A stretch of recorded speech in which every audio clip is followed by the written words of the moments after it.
This is the story of Richard. Richard and his pitch, and how he turned 3 no's into 1 yes from the same client. And I have a little confession to make. Richard is not his real name. I am protecting the guilty.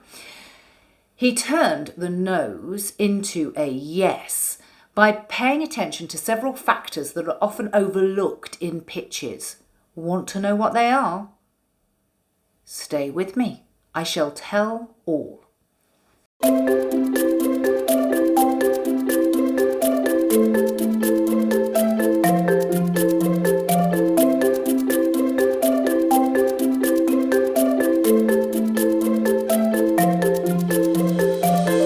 Hi, I'm Frankie Kemp from frankiekemp.com. People skills for geeks, helping professionals in tech become less vanilla and more thriller.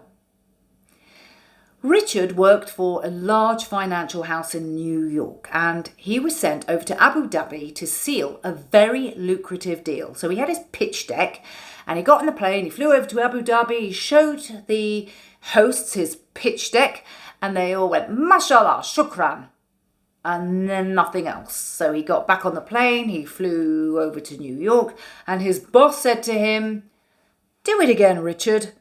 So he gets back on the plane, he shows them the same pitch deck, and then they say to him, "Thank you. Bye-bye." So he gets back on the plane, he flies back over to New York, and his boss turns around and says, "Do it again, Richard." So he gets back on the plane, he shows the same people that same pitch deck. Again, they say, "Thank you very much. Bye-bye." Not a bean. Gets back on the plane, goes to New York, and you can guess what his boss said. "Do it again, Richard." So he gets back on the plane, but this time he flies over to London and he comes to see me. So his pitch deck turned out to be excellent. No information that was unnecessary and everything very clearly drawn out. But that wasn't what was going to get the deal. I said, the next time you go, you're going to do the business and it'll be in a restaurant. And this is how you will behave in the restaurant, Richard. You will speak. And when you speak about something that you are committed to and you want to show great conviction, you're going to make some non-verbal adjustments. What were they, you may ask? Well, the first things are that when you are in a culture that is anywhere between Italy to Iran, there's 3 things that they do differently when they're speaking about something where they want to show a lot of commitment and belief. So the first thing is the gestures tend to be higher on keywords. The second is that you will maintain eye contact for a bit longer, maybe a second or 2 longer than is comfortable in, say, Anglo-Saxon cultures. Then the third point is to put a little bit more volume behind the key words.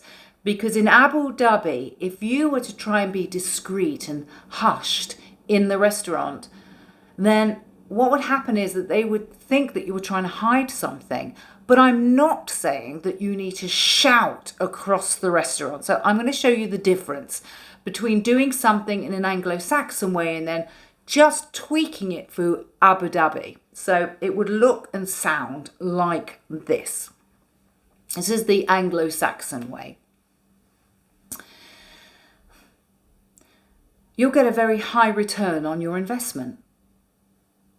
I look around at the table. Abu Dhabi, you'll get a very high return on your investment.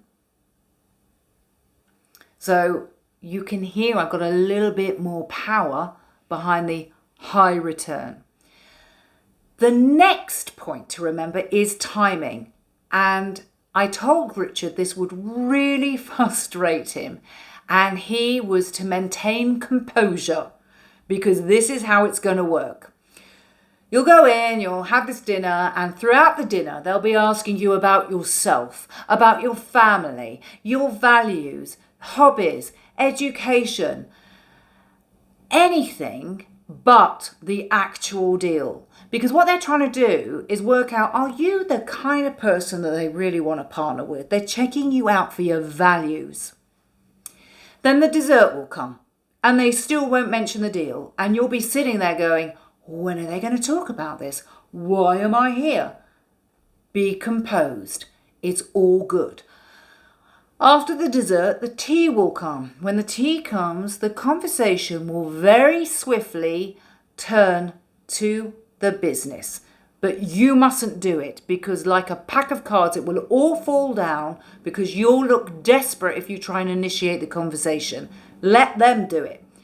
When they do it, they'll just say, well, let's just talk about this. And then all you want is a maximum of 5-minute summary of how this is going to benefit them. Once you've done that, that's it. You stay stumm, say nothing. This all happened. It all rolled out. End of the meal comes. They turn to the business of the business, and he gives his 5-minute pitch. They turn around and they say, Richard would be very happy to partner with you. And the next day they signed the deal. So there were several elements that were really important in this exchange. So firstly, there was the point of timing, making sure that you have different types of pitches. Do you have a 5-minute one? Maybe you need a 15-minute one. Maybe you need a 20-minute one. But you need to be prepared for different circumstances so you have them in your back pocket.